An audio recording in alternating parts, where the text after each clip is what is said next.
What's good, Liberators?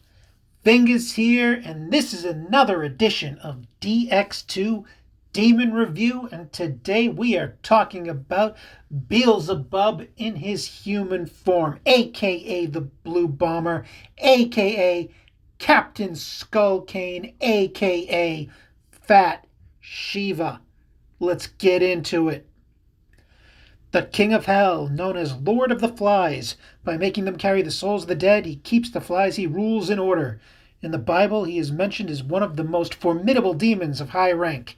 It is also said that he was once the Lord Baal of Canaan, who was punished and became Beelzebub.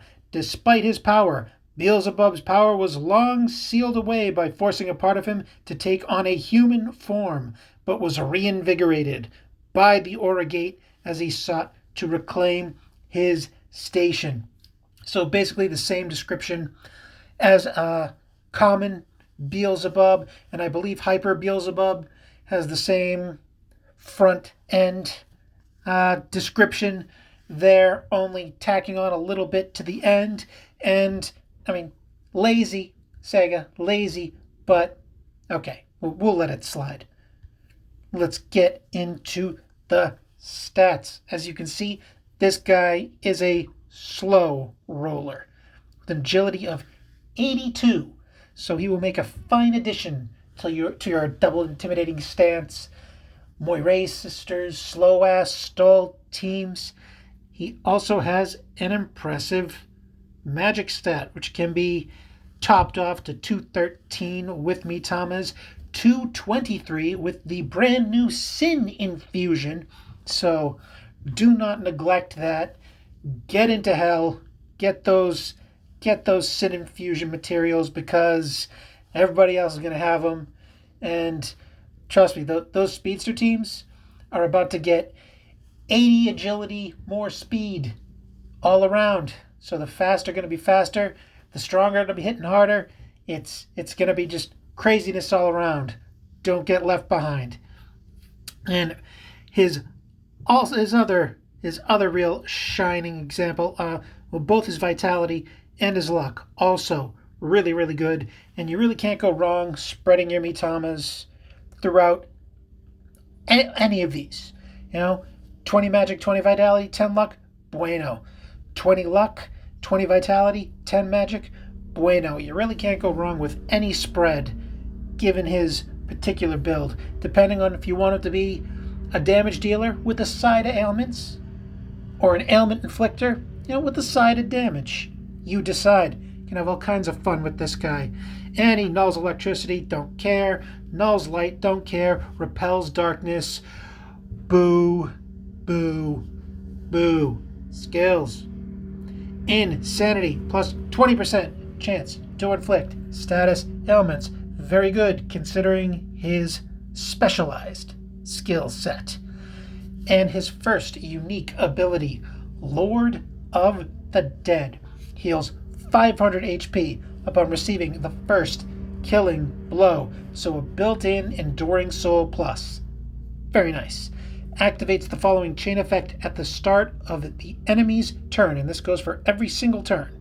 So you got a battle that goes, your enemy takes 3 turns, well, this is going to pop off 3 times every turn.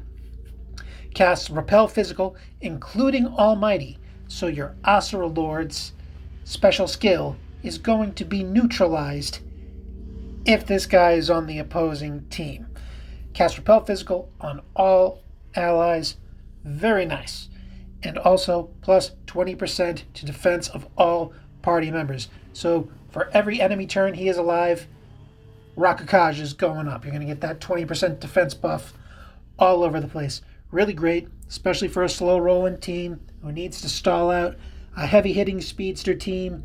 You gotta make sure everyone stays alive for that big counterattack. And Beelzebub does an admirable job of helping that cause. And his second unique skill, the Great Chaos. Dark magic pierce effect damage with a power of 160 on a single enemy with an 80% chance to inflict mute.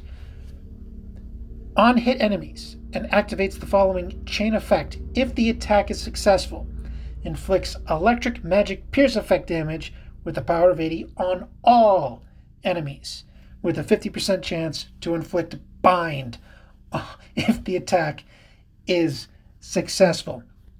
Fantastic. So he's got a single target damage dealing mute, and then he follows it up with an electric sweep combined with the bind effect. So right here, you got a skill where you can put a hurting on your enemies if you want to, or if you want to use this in its more ailment-rich capacity, which feels like what they intend for him. I think they intend for him to be more of an ailment guy than a damage-dealing guy. So I would, from what I've used him on, how I've used him, I would say that's pretty much a good way to go. Is focus more on his ailment infliction rather than his damage-dealing capabilities. But you can go either way. You can really go either way on this. And if you level it up, you will get plus 20% chance to inflict status ailments with a skill and an MP cost of -1. Baseline 7, level it up all the way, 6 MP. And again, this level up skill does not give it a damage boost, only an ailment infliction boost, but it'll only cost you 3 Kasane Magatamas to crank up to its maximum. I have him in the Psychic archetype, which gives him Intimidating Stance, which I promise you is the only archetype you are ever going to see this guy in, should you run into him in PvP. My gut feeling is that Hyper Beelzebub is going to be far more prevalent, but don't count this guy out. I'm sure he will be popping up at least for a little while. I think you're going to see him. You're going to see him kicking around, I think. And whenever you see him, he's going to be on a double Intimidating Stance team. And this is the only archetype you are going to have to deal with him. We will talk about his other archetypes, but this is the one you're going to have to contend with. Just expect it. It's going to be there. It's always there. Just like every other demon with an archetype that has Intimidating Stance, that's always the archetype there is. It's just, do you ever see a Lachesis in any other archetype other than Psychic with Intimidating Stance? Yeah, I didn't think so, because I haven't either. That's just the way it is. It's just too good a skill for PvP to ever consider anything else. As for the transferables, I gotcha'd him with Epitome of Endurance, minus 25% to own effect on battle speed, which is huge. Fantastic if you're running those double stance teams. And plus 20% to max HP. Awesome to the max, especially on a slow team where HP, surviving that first wave, is a huge factor. And for the second transferable, a fairly common basic bitch approach with Enduring Soul, which will double up with his Lord of the Dead skill, giving him two revivals should he hit 0 HP. However, with those skills that nullify death prevention, and there are quite a few of them these days, including the new Hyper Beels, whose fly skill, I forget exactly what it's called, but his unique skill will nullify all death prevention, even at its baseline. It's got 3 boosts to it. At its baseline, it will still nullify death prevention. So, watch out. As for brands, he's a slow guy. Health is important. So I was running him with life brands in PvP just to make sure he lived to see another day, but you could make arguments for divine brands, sick brands, of course, spell brands if you want to go heavy on attack. But again, his skill costs 6 MP when fully leveled up, so you got to watch out for that MP bank when you're running PvP, because it's always running low. So probably want to go divine brands over spell brands if you're looking to use him in a damage dealing capacity, or even if you're looking to use him in a ailment infliction capacity. Get those divine brands that'll let him pop off a few times and make up for that ailment infliction or magic attack percentage damage in other ways. As for his panels, which, I mean, this is a unique situation where you've got a gacha exclusive demon that doubles as two gacha exclusive demons. So if you're going to panel something, you got to make a choice, right? Do you panel the human variant, or do you fuse Hyper Beels with this guy and then panel that? My first guess, what I expect to happen is everyone's going to go for the Hyper Beels. He just seems more robust all around and truly worthy of that grade 97 that they gave him. Normally, I don't pay attention to the grades of demons because early on, Sega fucked those up so bad. And like Metatron is a grade 99. Yeah, when was the last time you used Metatron for anything? Grade 99? Come on, come on. And that's why they revamped his skill set like at least 3 times over the past 3.5 years. They keep fiddling with him, trying to make him somewhat viable, and just complete fail every time, including with this latest 4th panel they gave him.